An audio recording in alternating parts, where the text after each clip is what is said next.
What do you know about Dr. Dunch? Based on the unbelievable true story. I can't make sense of this. Dr. Death. Dunch has 2 deaths that we know of. Starring Joshua Jackson with Christian Slater and Alec Baldwin. I am going to fix you. All episodes streaming now, only on Peacock.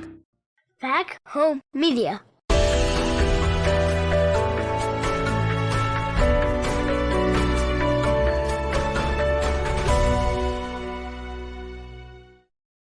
Hello, everybody. Welcome to another episode of Kansas Missing and Unsolved podcast. I'm your host, Ricky Chabruggi, joining us tonight. Of course, we got Derek always over there from Arizona, and we got Kelsey coming in here tonight with us. How you doing, Kelsey? I'm great. Thank you for having me tonight, you guys. Glad you are here. Me too. It's been a long time coming. Yes, we've been trying and trying. I know. Finally. Yes. I'm going to see who we got in here. We got Hayes in here so far. How you doing, Lori? How you doing, Nancy? Where are you from, Nancy? Hayes, Kansas, man. There's I got a quick Hayes story. Somebody once, I was living in this trailer on the outskirts of Hayes, and somebody came out to the house while I was just sitting there and was knocking on the windows. They didn't come in the house, and just really scary. And I left Hayes the next day, but I'm sure it's lovely now. That's kind of creepy. It is. I still have nightmares. I see Pratt. I see Great Bend. I see El Dorado, Salina, Eskridge, Lindsborg, Wichita. Woo! Eskridge. Never heard of Eskridge. Where's that at? I don't know. I love this part of the show because I learned so much about my home state. There's Richmond, Kansas. I've heard of Richmond, Kansas. There's Southeast Oklahoma. Love that. I love it. We're leaving the state of Kansas a little bit. Yep. Tremendous reach on this show. Mayetta. All right. Well, while we're having some shout outs, Kelsey Youngblood, tell us about yourself. What would you like to know? I'm back in Kansas. well, what's funny is I'm from Kansas. Are you from Kansas?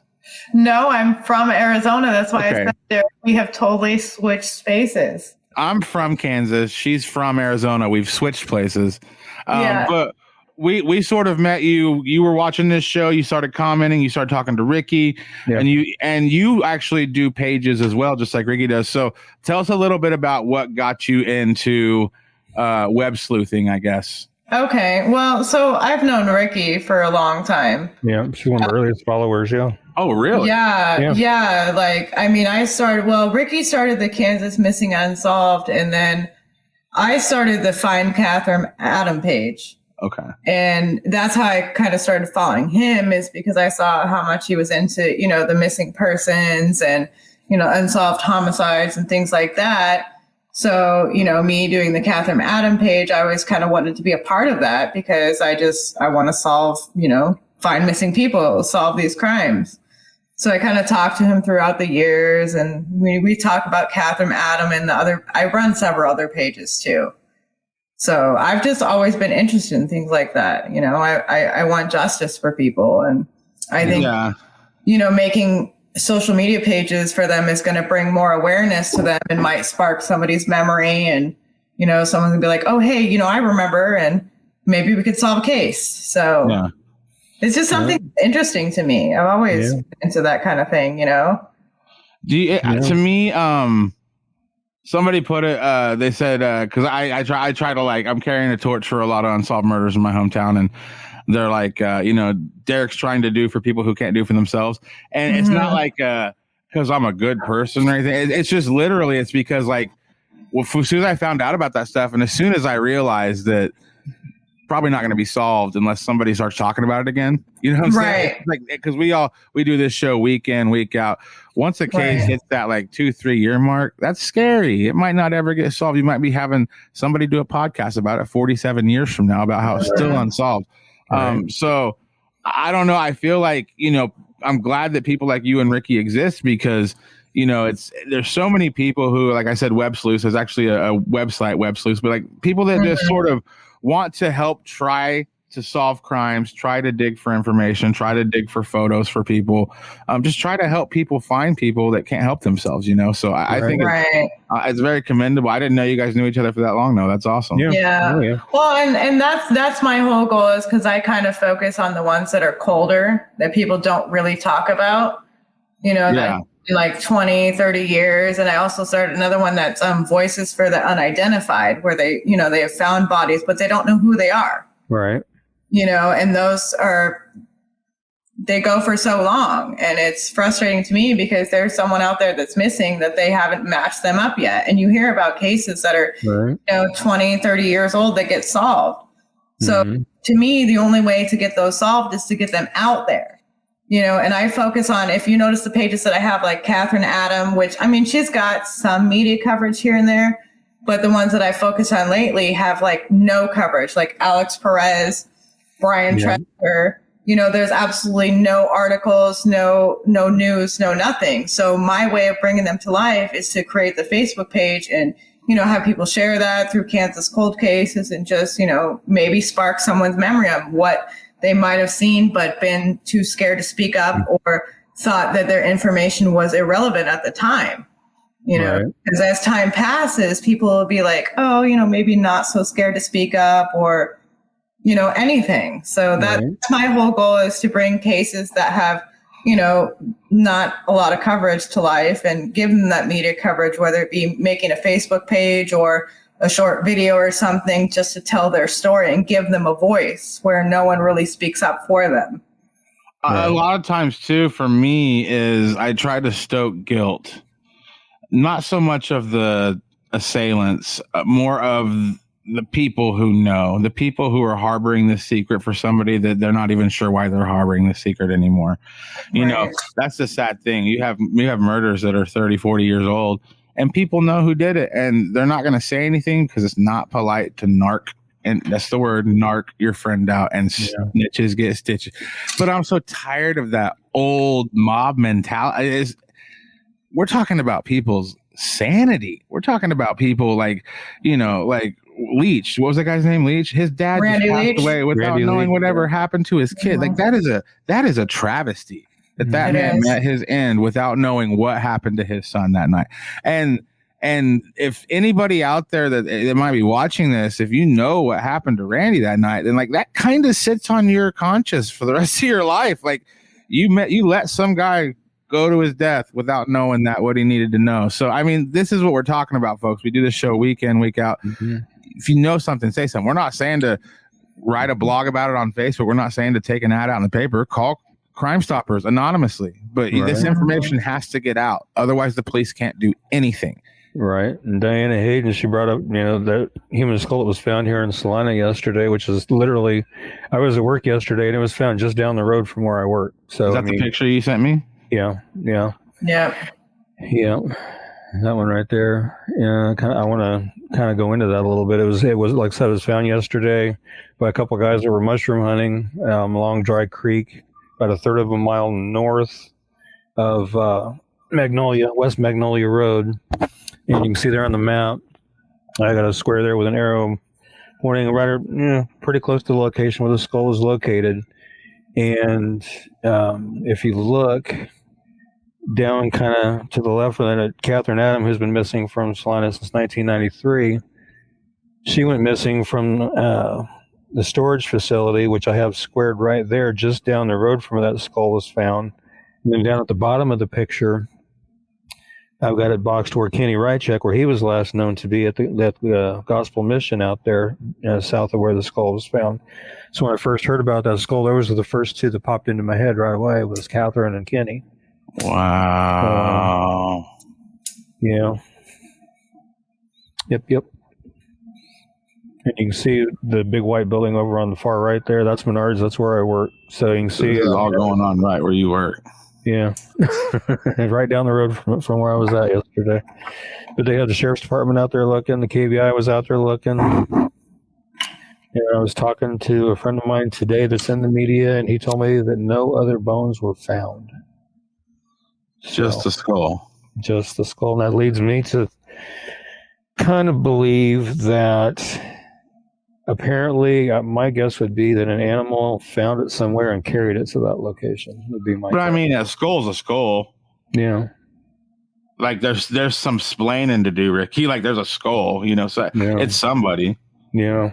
So the Kenny and the other one, that those are just is that your assumption, or is this law enforcement alleging this too? That's mine. Purely mine, because like I said, when I first heard about the skull, that was the first two cases that popped into my head. Of course, I mean, another one would be Anthony Siniscali, who went missing from Salina. I can't remember what year it was now, but he was last seen at Jerry Park, which is down on the east end of Magnolia Road. So that would be another one. And then, of course, Alex LaRussa, but I kind of leaned away from that one a little bit because his vehicle was found abandoned out in the northeast part of the county. So I don't know. I mean, that's the sad thing, though. There's so many possible candidates. It could be. Yeah. But hopefully they can either do, if there's enough teeth left in the skull, they can do demo comparisons to some of these to see if it's one of them, or if not, at least maybe extract some DNA from a tooth or something, and maybe do some DNA testing. I mean, so you're saying the very bottom squares, and this is you just came up with it, but that's where Kenny was last seen. Yeah, because he was, after he was evicted from his apartment, he was taken to the Gospel Mission. That's where he was last known to be, was the Gospel Mission. But even then, that's a pretty far trek. It is.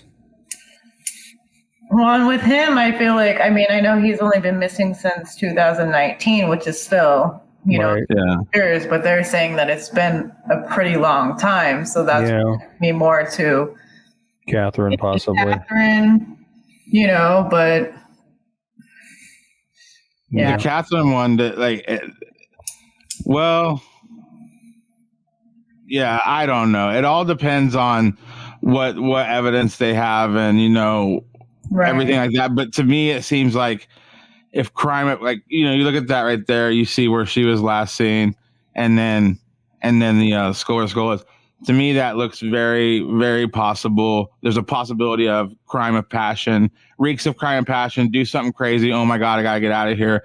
You don't go very far. You get rid of evidence and stuff. I mean, I don't know. I feel like, especially in Catherine's, wasn't there like a astronomical amount of blood at that scene? Like enough for them to say that blood on the ground and bullet fragments, and then there was a bunch of blood in the van. Yep. And it could be neither one of them too. It could be something that we're not even thinking of, anybody. So, I mean, all I can say is that someone is gonna, have some answers. Somebody's family will. It's somebody, obviously. So. I guess there was some skull and bone fragments found in Parsons, Kansas. In February, still waiting on DNA. I think I heard something about that. Yeah. Diana said she doesn't feel like it's Catherine, and she feels like that her husband did it, and since he was a truck driver, transported her body to another state somewhere, possibly Kenny, though. Yeah, and I know a lot of people want to call out Catherine's husband on that one, but through everything that I've heard through podcasts and all the evidence, even the trace evidence, like he was never considered a suspect. Yeah, doesn't mean he didn't do it, but I've never felt like he was the one that did it. Right. Yeah. And if it is her, I know the going theory was that when the van was found, there was 60 miles on the van. So they apparently searched, that amount of distance around Salina and never found anything. But, if it turns out that that is her skull, then what you and I were kind of talking about before the show was that whoever did it may have wanted to hurry up and do what they did and quickly do something with the body and then, right. That's what I'm thinking, man. Like, and this is, again, could be a plethora of people, but if it's her, it makes sense to me. Somebody does something crazy, whoever it was, and, do you really want to, how many miles you want to drive with a body in your car that you just murdered? How far do you want to drive with that, Right. I mean, I see somebody getting somewhere quick, getting everything out of there, and then fleeing the scene. I don't see somebody. I mean, again, I don't know much about. I haven't listened to the podcast. I don't know much about her husband, but the whole putting her in a semi and stuff. I mean, maybe, but I mean, it's a little Dextery, you know, like maybe that could happen. But I see like something like this. It didn't as sloppy as it was. It doesn't seem to me like it seems to me more like a crime of passion and not a well thought out like thing.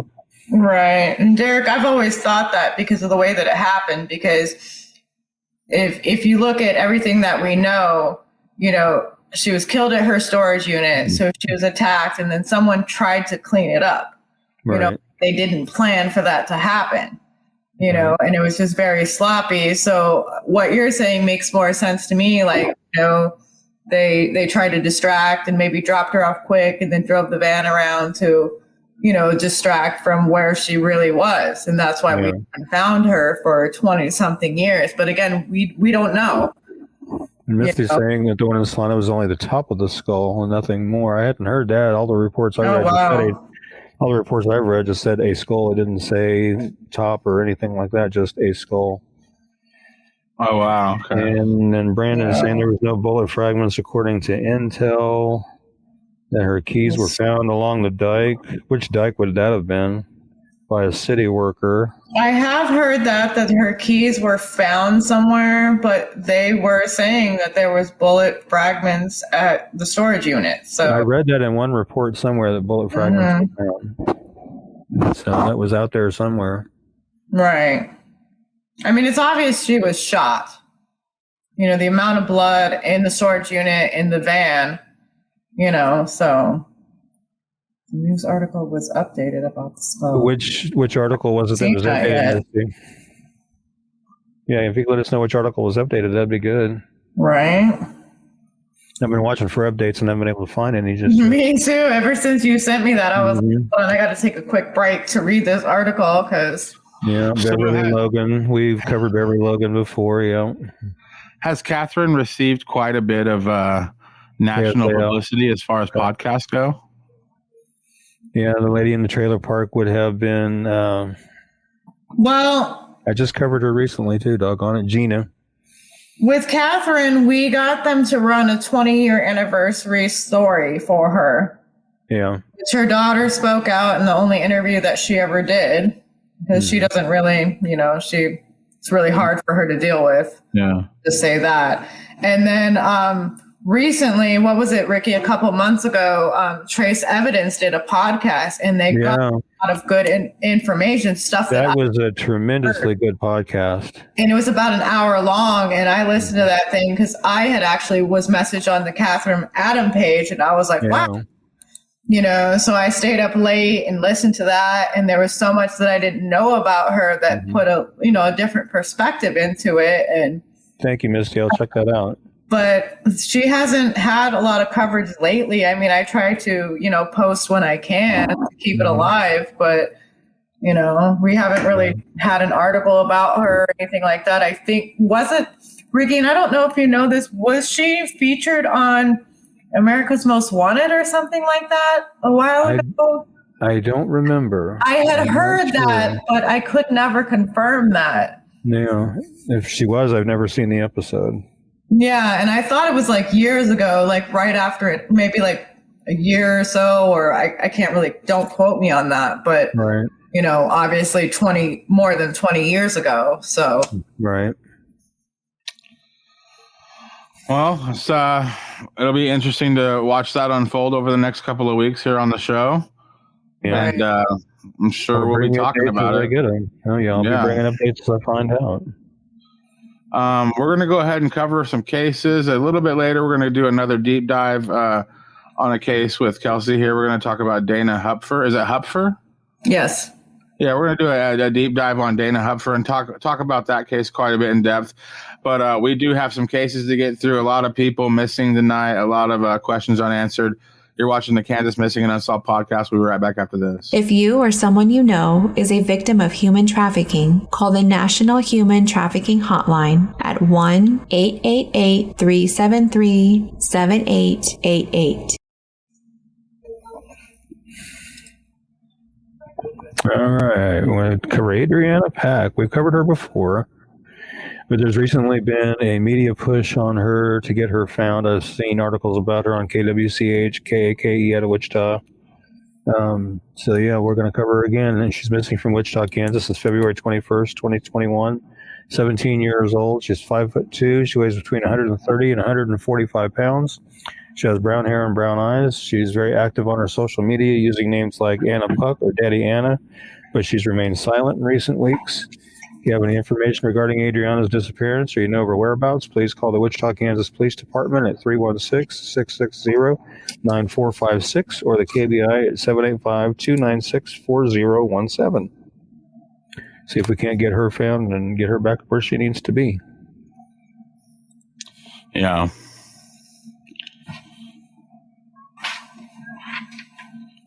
I have a feeling we're going to see a lot of Wichita tonight. Maybe. Brandon says, my fear is that someone in the area who is out violating women, BTK did the same thing. Yeah, he brought up he thinks there might be a serial killer loose in Salina as well. I've heard other people mention that, and I don't know. I can't really agree or disagree because it sounds like MOs are different, but I mean, even serial killers change up their MOs. I mean, BTK. Look at BTK. I mean, he shot, he stabbed, he strangled. So I mean, he changed up his MOs. So right. So we only have one picture on the next case, but Ricky, go ahead and tell us about Alexis. Yeah, it was the only photo that I was able to get a hold of, and it was actually sent to me, and I'm hoping to get another one here. She is missing from Sedgwick, Kansas since April 9th, 2021. She's 16 years old. She's 5'4", 115 pounds, red or auburn hair and blue eyes. She was last seen in the 12,600 block of North 16th Street East in Sedgwick. If you have any information regarding Alexis's disappearance or you know of her whereabouts, please call the Sedgwick County, Kansas Sheriff's Office at 316-660-9478 or 316-660-9456 or 316-660-3900 or KBI at 785-296-4017 and see if we can't help get her found and back to where she needs to be. And if anybody may have a better photo of Alexis Capps, please let me know. You can message it to me. I will gladly add it. And I want to address this comment. Here to watch from my sister Taylor Ream, she is on our list of cases to cover tonight, Nikki, so we will be covering her here after a while. So. We can go ahead and cover her right now since her sister's here. Yeah, if you want to, let's do it. Let's go ahead and do that. Okay. Taylor Ream is missing from North Kansas City, Missouri since March 8th of 2021. She's 26 years old. She's 5 foot tall, 130 pounds, brown hair and brown eyes. She was last seen at the Poor Boys Convenience Store and Gas Station at 2601, I'm not sure I'm going to say this right, Chateau Traffic Way in North Kansas City. Her family told police it's unlike her not to stay in touch with family. If you have any information regarding Taylor's disappearance or you know of her whereabouts, please call the North Kansas City, Missouri Police Department at 816-274-6013 and see if we can't get some information generated on Taylor's whereabouts and where she may be. She's really pretty. Yeah, she is. And if anybody has any information, no matter how small or minute you might think it might be, call it in anyway. It may just be what North Kansas City PD needs to lead them in the right direction. So please do that. Yeah, I mean it's terrifying, man. It is. A month and some change ago, and nobody's heard from her. Yeah. That's terrifying. Yeah, definitely. Her friends and family are probably just beside themselves. You are very welcome, Shannon. And Nikki, we hope it definitely helps get her found.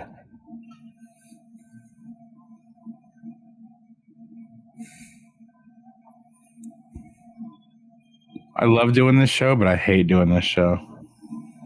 Yeah, it does put you through some mixed emotions. I mean, it's a good feeling to know that you're part of the solution and not part of the problem.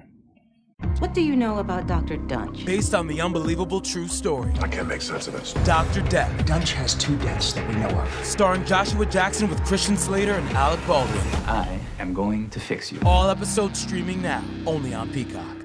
But it's kind of a bad feeling, though, knowing that we have to do it to help bring these people home. But I'll want to keep doing it. Like I said, I'm going to keep doing this until the day God decides that I don't need to do it anymore. Right. Which will be the day He calls me home. Right. Sorry, my sister speaks Russian and she just disconnected from my phone. I was wondering what in the world. Like, what is that? I was like, the government has finally tapped in. No, it's because I got this Bose speaker, and then when I set it up, I was excited to set it up. So she speaks Russian. So whenever I disconnect, that's what it sounds. Do you speak Russian? No. Oh, so that's even more fun. I only know what she's saying because she says, Moto G disconnected. So I've learned Russian as far as my phone is connected to the Bose speaker or disconnected. Sorry, I You're very welcome, Nikki. You're so very on welcome. when I disconnected. Oh, wow. Wow. Now, we covered this case recently, but I'm glad we're covering it again. Tell us about Angela. Alrighty. Angela Hammond. I've got to find her flyer. I know I pulled it. Well, I guess I didn't. I will go pull it. Give me just 2 shakes of a rat's rear end, and I will have it. Watch your mouth, Ricky. There's a lady present. All right, here we go. Angela Hammond missing from Clinton, Missouri since April 4th of 1991. She was 19 when she went missing. She would now be 50. She's 4'11", weighs between 120 to 240 pounds, brown hair and brown eyes. She was talking to her fiance Schaefer at a telephone booth in a parking lot outside the Food Barn store in the center of town in the area of Jefferson Street and 2nd Street. Angela told him she was too tired to meet with him as planned and she would go to their home and take a bath instead. She also told him about a suspicious man circling the parking lot in his old truck. Angela described him as a filthy, bearded man. She said he parked his truck near the booth and got out of it with a flashlight as if he was looking for something. Suddenly, Schaefer heard Angela scream and the line went dead. Her car was later found abandoned in the parking lot. Schaefer immediately drove to the phone booth. On the way there, he passed a late 1960s or early 1970s model green Ford F-150 pickup and heard Angela scream his name, Rob. Schaefer followed the vehicle for about a mile on 2nd Street and Culvert Drive, but his own car's transmission failed and he had to stop driving. Schaefer stated the truck he saw had a decal of water or an outdoor scene completely covering the rear window. It was actually a fish jumping out of water scene, possibly with a white top and possible damage to its left front fender. Witnesses reported seeing a Caucasian male driving a similar truck near the telephone booth at the time Angela disappeared. The man, who has never been identified, was wearing coveralls, a dark-colored baseball cap. He had eyeglasses, a beard, and a mustache. If you have any information regarding Angela's disappearance or you know of her whereabouts, please call the Clinton, Missouri Police Department at 660-885-5561. And let's see if we can't get some information generated and get her I think that should be a movie, man. That is so... That whole story is so, that is so crazy, man. The whole story is crazy, man. I remember you guys talking about this last week, and it just seemed so interesting to me, to say the least. Yeah. You're very welcome, Hope. You're very welcome.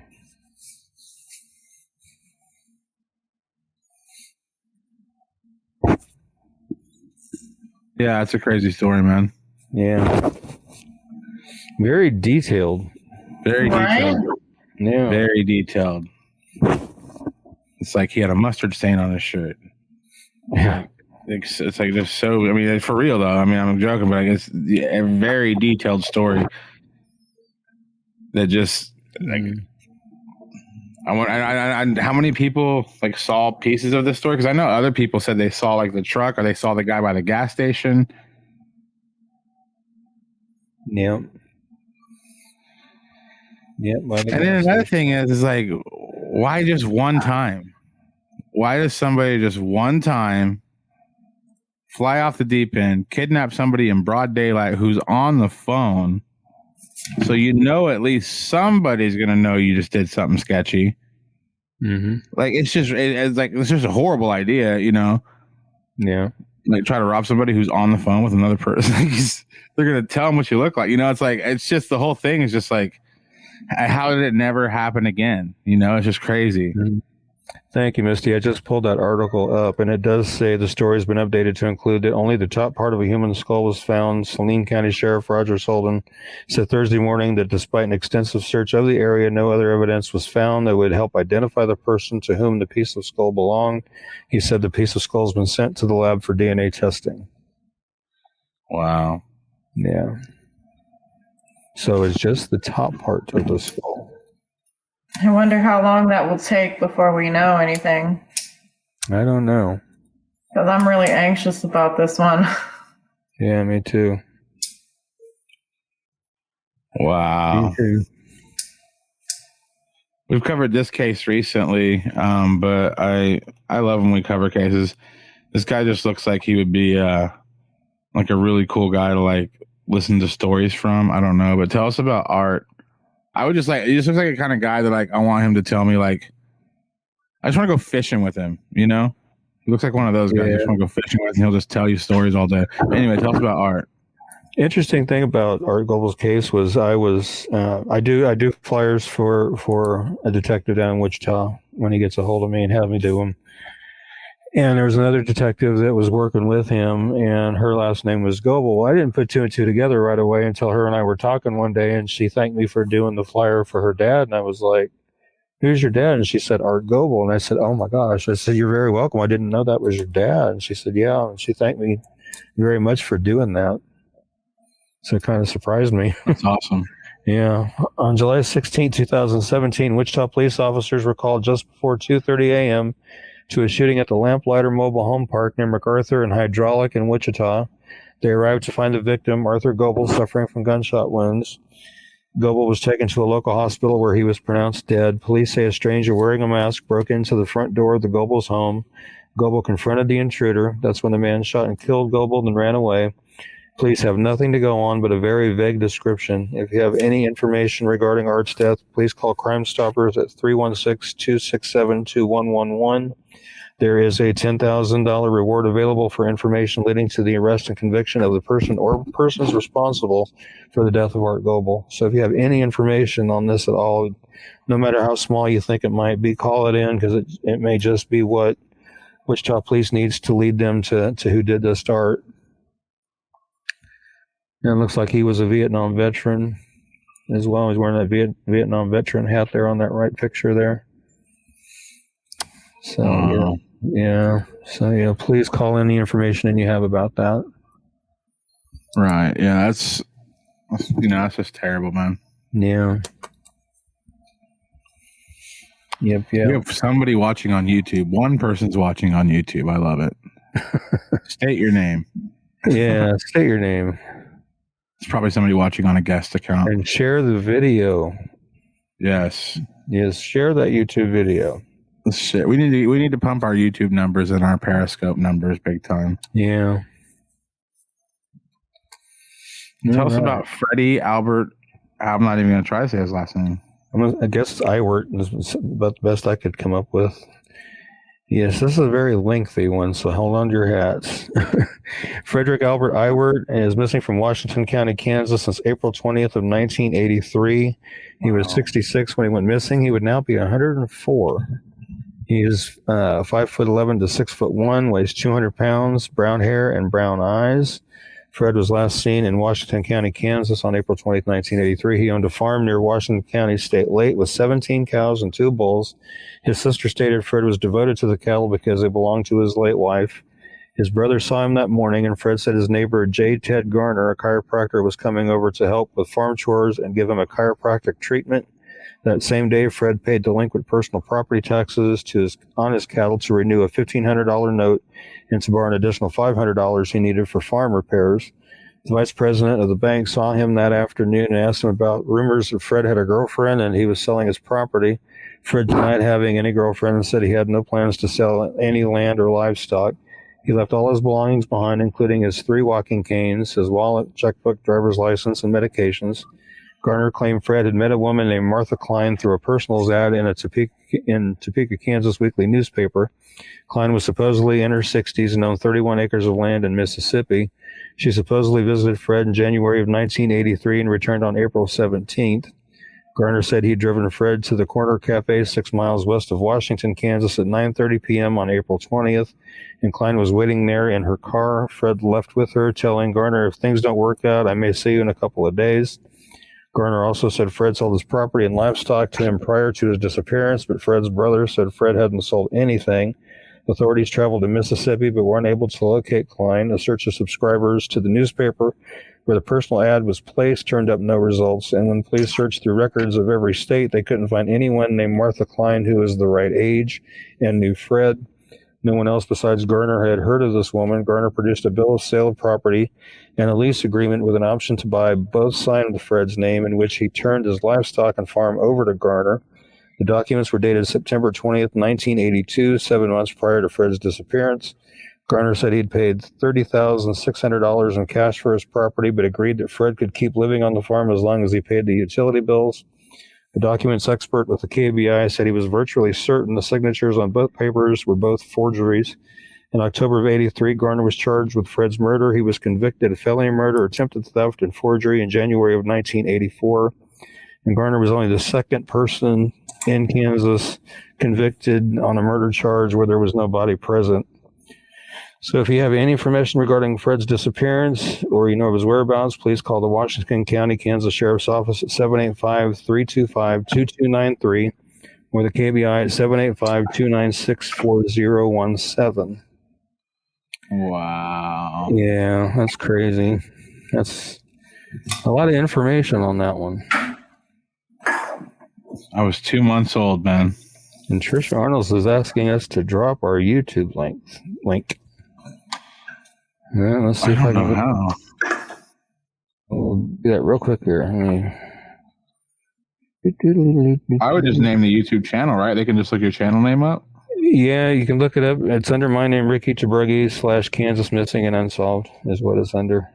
You can also go to backhomemedia.com and there's a whole page about Ricky and all of his links. It might be easier just to go to backhomemedia.com and click on Ricky's page. Click on it'll say shows. Click on Kansas Missing and Unsolved, and there's a big, beautiful picture of my friend Ricky. Oh, boy.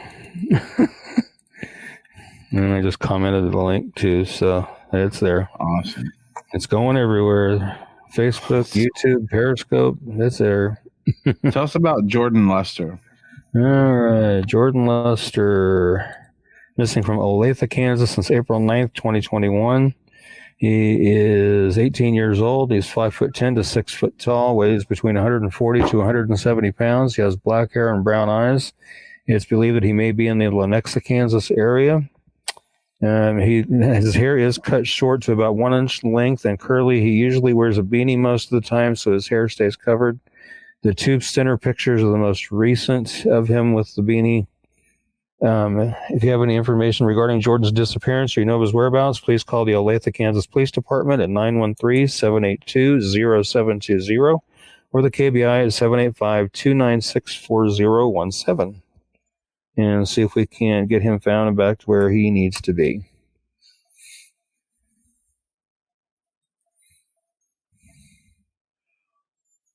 Kelsey,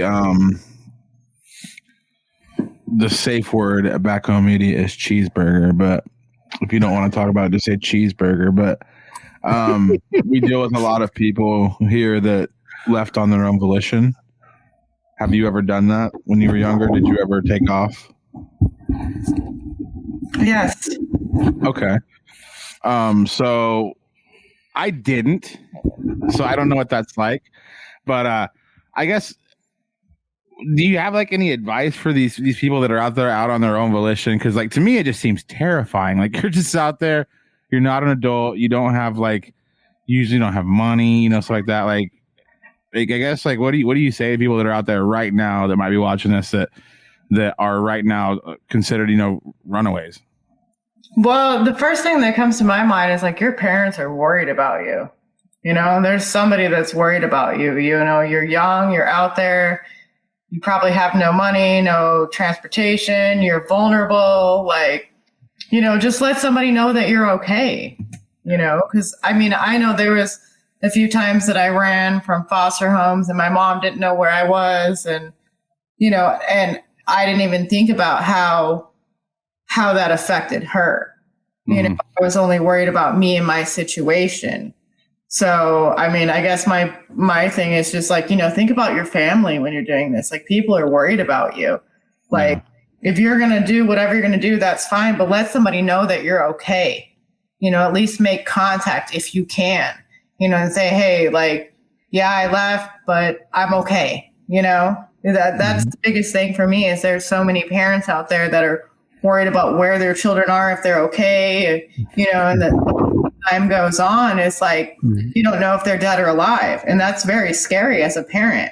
I remember one time my daughter didn't get off the bus when she was supposed to. And for me as a parent, that's very scary because she could be anywhere, and, you're talking about, when I ran or whatever I did, but when I was younger, I was 5 years old, I was kidnapped. Whoa. So I think about that too. And I think, my mom was like scared, like she didn't know if she was ever going to see me again. And I think that's the biggest fear as a parent when you don't know where your child is,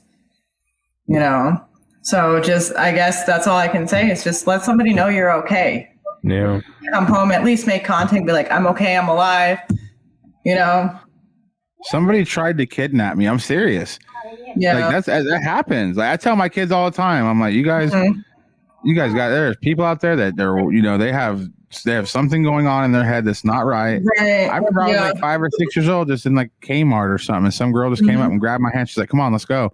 And she had like a death grip on my hand. Yeah, I was 5 years old, and I was standing out. Well, we had a little apartment complex in Phoenix, and there was like 2 gates, and this guy came in and just nabbed me up really quick. I was for 45 minutes, thanks to Phoenix police. Like they were on it, because like in the 80s, like child kidnappings were a big thing. Yeah. So luckily I made it back home, but I could only imagine what was going through my mom's head at that time. Not only was I kidnapped at 5, and then when I was a teenager, I ran and did all this stuff. So I put her through a lot. I'm sorry, Mom, rest in peace, Yeah. That's the only thing I can really say is like, at least make contact with somebody. Let them know you're okay. If you're not going to come home for whatever situation, if it's bad at home, let somebody know that you're okay. Yeah. Because that's the first thing is not knowing, not knowing whether someone's dead or alive. Thank you, Trisha. We love that. Yeah. It's scary. Like if like I lost my son when he was like 3 for maybe 2 minutes, 120 seconds of sheer terror. Right.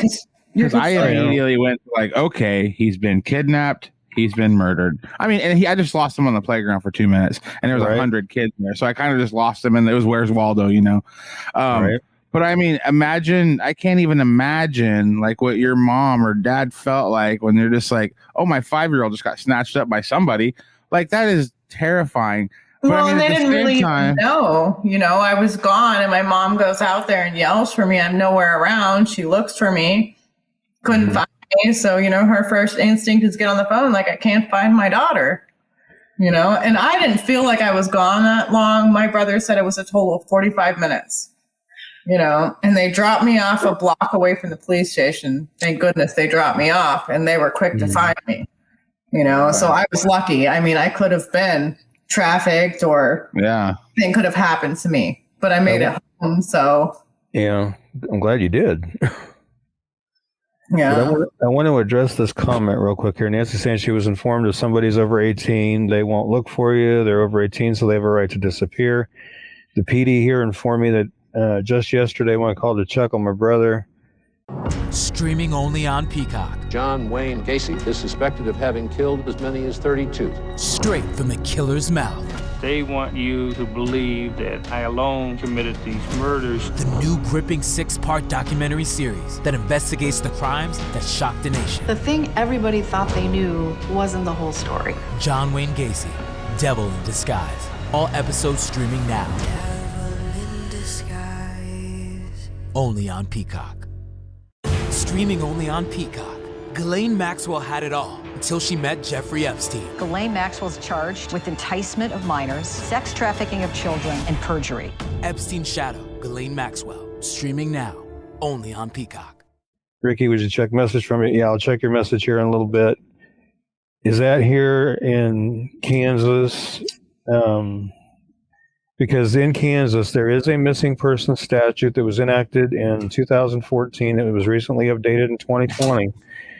And it states that when any law enforcement agency is notified of a missing person, they must, without delay, file a missing persons report and have it entered into NCIC and on KBI's missing persons website within 2 hours of taking and filing that report. And it doesn't say it has to be juvenile or anything like that. It's any missing person. There's too much accountability in 2021. You can't, like, back in the, how many times do you watch these old crime shows and they're like, we went to the police station, we couldn't find our 5-year-old Kelsey, we couldn't find her, and the police said, well, come back in 24 hours, and you're just like, are you crazy?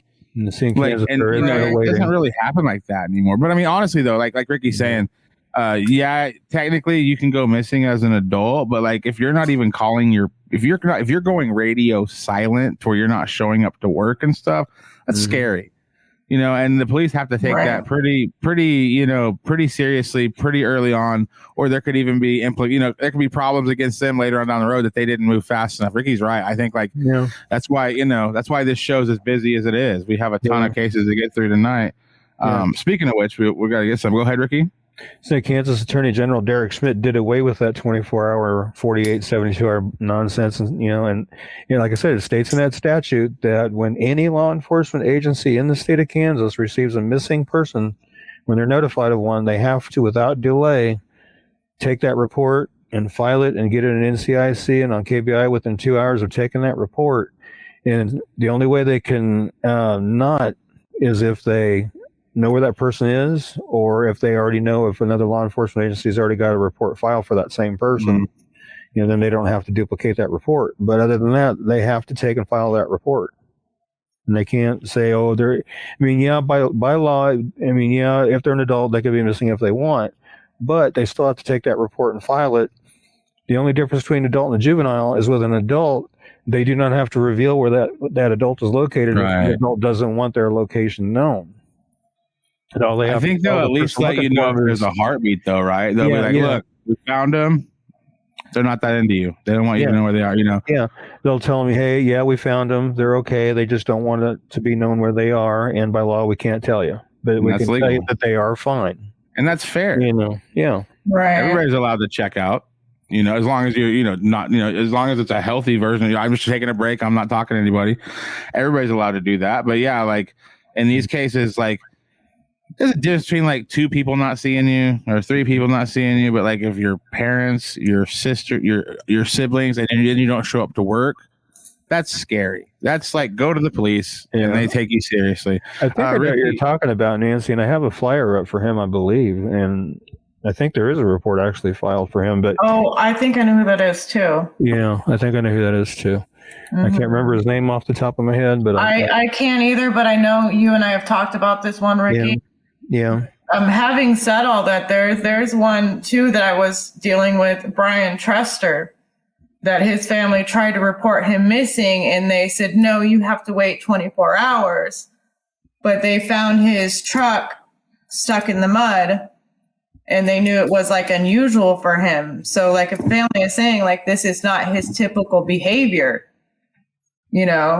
but they kind of blew that one off thinking, oh, well, he's on probation, all this, And anytime you have that, yeah. Yeah, because they look at it, they're like, oh, he's just absconding, he's a criminal. And then they didn't find his body until 2.5 years later. Right. So they never really even looked for him because they're like, A lot of that could be not strictly policy, more personal interference. Maybe it's a smaller community. Maybe the police force didn't like him. Maybe they had an issue with him. And that's what I thought about that too. He probably got subpar treatment from not from police, but from a certain sector of people that represented the police to a certain extent. But unfortunately. Yeah, I mean, I think that, these days you don't hear a lot of stories of them being like, well, you have to wait 24 hours. Most of the time, if enough people haven't seen you in a while, you can usually get at least a report filed. Ricky, tell us about Jocelyn. I know you're doing some digging here, but we got a show to do, buddy. What are you doing over there? I know. What are you doing, buddy? I'm doing my doings. And I've been trying to actually get Jocelyn's up for a few days now. I needed more information, and I finally got it, so... Anyway, Jocelyn's been missing from Kansas City, Missouri since January 30th of 2021. She's 14 years old, 5'4", weighs 135 pounds, brown hair and brown eyes. She was last seen in the area of 50th and North Oak Traffic Way in Kansas City. It's believed that she may be in the Blue Springs, Missouri or Leavenworth, Kansas areas. Again, she's 14 years old, 5'4", 135 pounds, brown hair and hazel eyes. Excuse me, it's hazel, not brown. I got to correct that. She has a beating mark on her upper lip. If you have any information regarding Jocelyn's disappearance or you know of her whereabouts, please call 911 immediately or call the Kansas City, Missouri Police Department's Missing Persons Unit at 816-234-5136 or 816-234-5111. And again, the correct eye color is hazel, like I have it down in the body. I got to fix it up there at the top. I meant to do that before I posted it. Yeah, Nancy, I agree. Filed almost 2 months later, yeah. It's too young to be just like in a city unaccounted for. I have done flyers for Jocelyn in the past, and I don't know what's going on. Nancy, if El Dorado Police is refusing, like I said, I think that there is a report filed because I believe I did find him on KBI's website, which means there is a report filed and it's in NCIC if it's on KBI's website. So I believe there is, if it's the person I'm thinking of, there is a report filed. And I did not, and by the way, I looked for your message and I couldn't find a message from you. Because I did look for it. Let's talk about Mackenzie Goodall. Okay. Mackenzie Goodall is missing from Wichita, Kansas since April 16th of 2021. She's 13 years old, 5'2", weighs between 110 and 120 pounds, has black hair and brown eyes. It's believed she may be in the local Wichita area or that she may try to travel outside of Wichita. If you have any information regarding Mackenzie's disappearance or you know of her whereabouts, please call the Wichita, Kansas Police Department at 316-660-9456 or the KBI at 785-296-4017. And see if we can't get her found and back to where she needs to be. And Mackenzie, give somebody a call, let them know where you're at, where they can come and get you back where you need to be. Wow.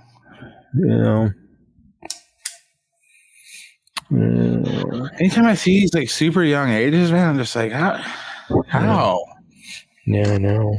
I get nervous leaving my house, and I'm 38. Yeah. I just don't see how people are just like, well, I'm going to go out and do it. I'm just like, wow. Yeah. Yep. I couldn't do it. I never even entertained the thought of running away when I was that age. You're way too soft for that. Yeah.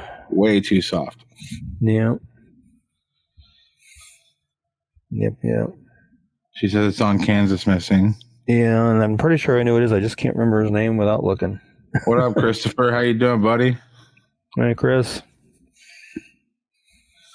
When will people understand that exploration of Kansas has been happening for years, but law enforcement is overwhelmed? I think he meant exploitation. Exploitation. Okay. I think that's what he meant.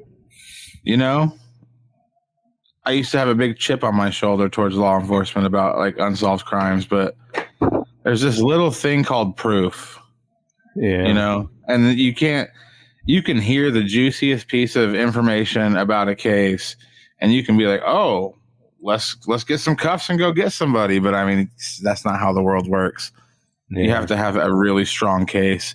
And honestly, a lot of times people are like, why haven't the police made a move? It's like, the police, if they're good police, if they're good detectives, it's like a snake. They're not going to strike you until they know they got you. They're not going to risk getting, their head cut off. They're like, okay, I'm going to strike you whenever I have you against the wall and I got you. And that's the thing. So sometimes it takes a long time for these police officers to build cases, but really the number one thing is nobody talks to the police. Like some people do, but very few and far between. Most people just don't talk to the police for reasons that, they don't want to be involved. I think a lot of it too is it's not nice. People don't like to go talk about something unpleasant. You don't want to involve yourself. You don't want to. Yeah. It's like none of your business. But literally, like people that if you're sitting around wondering why you have so many cold cases, it's because people aren't talking or to the right people. They're talking at parties and to each other, but they're not talking to the police. Yeah. Yeah, I found it, Nancy, and it's who I was thinking of. He is filed through Mitchell County Sheriff's Office, and he is in NCIC through them. So being that they've got him filed, El Dorado doesn't really have to file one since it's already filed with Mitchell County. That's part of that statute is if one's filed by another law enforcement agency, then the second one doesn't have to file it. So since it's with Mitchell County, it's already an NCIC nationwide, so awesome. And we've got him on Kansas Missing too. So police want evidence because they want charges to stick. Yep, that's true. How frustrating is that going to be? Somebody did something, but you failed to do your job correctly, and then you failed to prove it to a jury of his peers, he or her, and they walk freely when everybody in the room knows they did it. Yeah, that's what Yes, there's some bad cops out there, people. I'm not going to say and pretend like there's not. I'm not even talking about cops. Detectives. There's bad detectives. There's bad police work. But I truly, honestly think that the job is a lot harder than anybody thinks it is. I think, especially when nobody's talking to you directly, you're hearing stuff like second person. Like, well, somebody told me this. It's just really hard, and you have to be meticulous. You have to prove it. You have one shot. You can't try somebody twice. It's one shot. Yeah. Okay. Well, I'm glad Mitchell did file it. At least it's that way. It's filed. It's in NCIC. So being in that it's in NCIC, it's in the missing persons part of the national. NCIC literally stands for National Crime Information Center. So it's national in a national database. So. Alicia has a good point. She said, case in point, Lucas Hernandez case out of Wichita with his stepmother. Mm-hmm. I refuse to follow that case because it just breaks my heart. So is that a situation like that where it looks really bad in her camp and nothing happened? I am trying to remember. It's been so long since I revisited it that I don't honestly recall. I think she did end up getting convicted for it, but I don't honestly remember the details. It's been so long, and I've done so many cases since then. I'd have to go back and reread articles and everything. That happened when I was on the East Coast, and I was that Kansas made the news, and it took a long time. I didn't even hear it on the news. I saw it on social media. People were like, "How is this not mainstream news? How is this not mainstream news?" There was accusations that it was because of his skin color that he wasn't receiving national mainstream news. Then I started following local Wichita outlets following that case. But yeah, it's another one that it's just frustrating. It's like it gets lost in all the legal stuff, and at the end of the day, you're just like, time out. What are we doing? Like, somebody killed a kid. Like, why are we sitting here and having all these conversations and this and that and this? It's just like we lose track. With the whole legal system, you just lose track of what. There's no justice in it. It's just, you're not going to bring anybody back. I don't know. I could talk for hours. She says she was convicted. Oh, okay. Yeah, that's dark. That's dark. She committed suicide. Oh, that's right. She shot herself. That's right.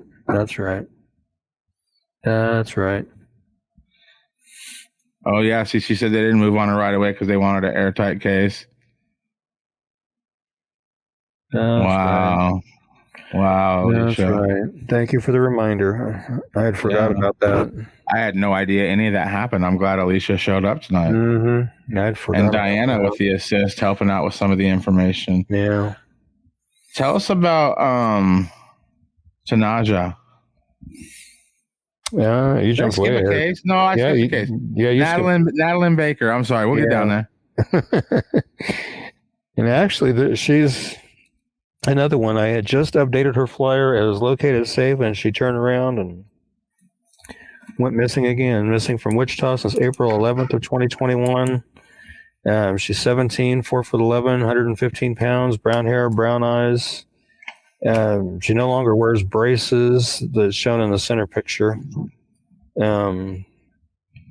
If you have any information regarding Madeline's disappearance or you know of her whereabouts, please call the Wichita, Kansas Police Department at 316-660-9456 or the KBI at 785-296-4017. See if we can't get her back to where she needs to be. And Madeline, if you see this or, somebody tells you about it, give somebody a call, let them know where you're at so they, you can get back to where you need to be.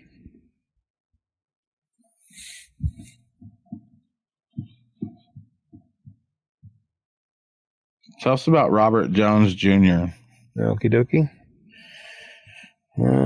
Robert Jones Jr., missing from Parsons, Kansas since February 17, 2021, 17 years old. He's 5'9", 160 pounds, brown hair and brown eyes. He's last seen in the 1900 block of Crawford and Parsons. It's believed that he's in southeast Kansas. That's kind of vague, but that was the information that was given to me. If you have any information regarding Robert's disappearance or you know of his whereabouts, please call the Parsons, Kansas Police Department at 620-421-7060 or the KBI at 785-296-4017. Let's see if we can get him relocated or located. And I was asked to reshare his flyer so we could get him found. So we've seen Parsons a couple of times. Yeah. Yep. We got a lot of cases to get through, so we're gonna kind of move through a couple here. Tell us about Sasha Brooks. Yep, she's one we've covered before in the past, but I don't mind covering her again because she's still missing. Missing from Newton, Kansas since December 16th of 2020. She's 36. She's 5'5", 165 pounds, brown hair and brown eyes. If you have any information regarding her disappearance, you know of her whereabouts, please call the Newton, Kansas Police Department at 316-284-6030 or the Harvey County, Kansas Communications Center at 316-283-4190 or the KBI at 785-296-4017. Let's see if we can't get some information generated on where she may be. Do you have any info on this one at all? Like any deep info? Nothing. I wish I could get a hold of some. Right. Anybody in the Newton, Kansas area? What have you heard? Maybe not blast it here publicly, but message Ricky, Kansas Missing and Unsolved. Yeah. And we'd like to know what people are talking about with this case. Yeah. If you don't want to tell the police, we can. You can tell us. We'll tell them. Yeah. But people know something. Yeah. People don't just vanish. That's for sure. Now I tried to cover Tanaja earlier, but now I will put it up there now. So my bad for earlier. All right, we've covered her before, but I updated her flyer with that center picture on the flyer earlier today. It was sent to me. She's missing from Kansas City, Kansas since March 15th of 2021. She's 17 years old. She's 5'2" to 5'4", weighs between 100 and 145 pounds, black hair and brown eyes. It's believed that Tanaja may be in the local Kansas City area or she may be in the Topeka, Kansas area. If you have any information regarding Tanaja's disappearance or you know of her whereabouts, please call the Kansas City, Kansas Police Department at 913-596-3000 or the KBI at 785-296-4017. See if we can't get her found and back to where she needs to be. She's been gone a little over a month, so yeah. We need to get her found. Or at least let somebody know she's okay. Yeah. At least that much. I'm looking at her picture. She looks way younger than 17. I was just thinking the same thing. She looks young. Yeah, she does.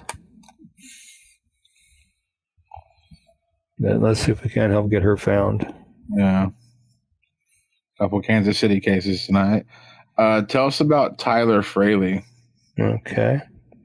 Tyler Fraley is missing from Wichita, Kansas since March 9th of 2021. He's 16 years old. 6 foot tall, weighs between 115 and 130 pounds. He has reddish blonde hair and brown eyes. It's believed he may still be in the local Wichita area, or he may be in the El Dorado, Kansas area. If you have any information regarding Tyler's disappearance or you know of his whereabouts, please call Wichita, Kansas Police Department at 316-660-9456 or the KBI at 785-296-4017. And Tyler, give somebody a call, let them know where you're at, and let them know you're all right, and let them know you're ready to come back to where you need to be and start taking care of business. Call somebody you went to school with. Yeah. Call a teacher you trusted. Call a friend's parent that you trusted. Yeah. Call somebody and say, hey, I'm okay. Yeah. At least start there. Yep. Because I don't know if you know this, Tyler.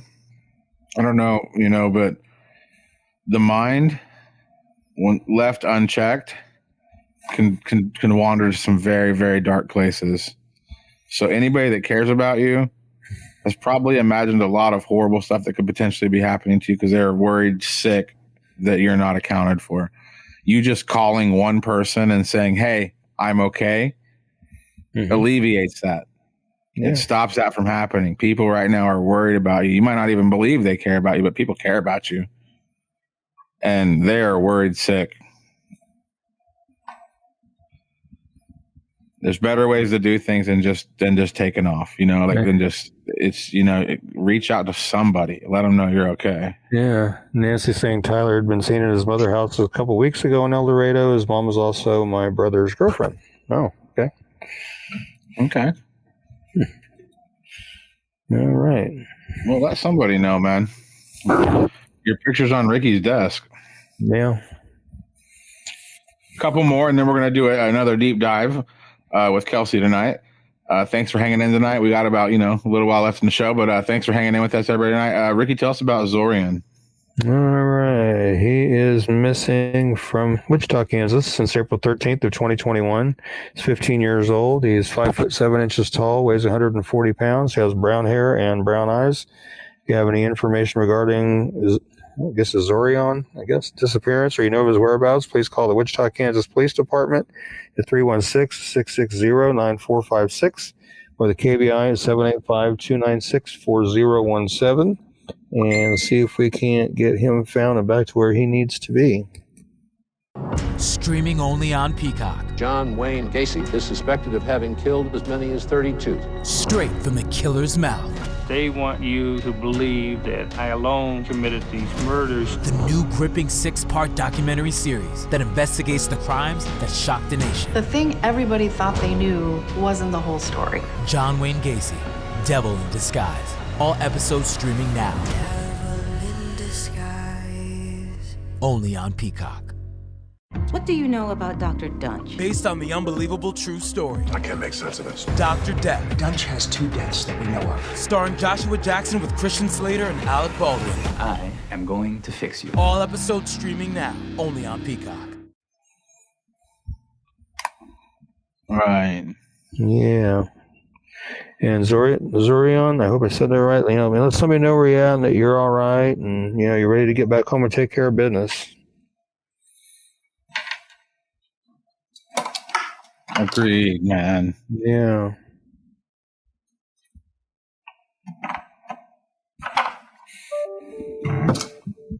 You had sent this one midway through the show, and then we're going to do our deep dive. Go ahead and tell us about Alexis. Okay. I was wondering if you got that one or not. No, I got to pull up his fire because I didn't pull it up. Oh, I'm batting 1,000 today, guys. Forgive me. This was a last-minute one that I did right before we went on. He's missing from Topeka, Kansas. Alexis Alex Aguilar, Overland Park, Kansas, been missing since April 19th, 2021. He's 31 years old, 5 foot 5 inches tall. He's 200 pounds, brown hair and brown eyes. He is autistic and has been suffering from anxiety and depression.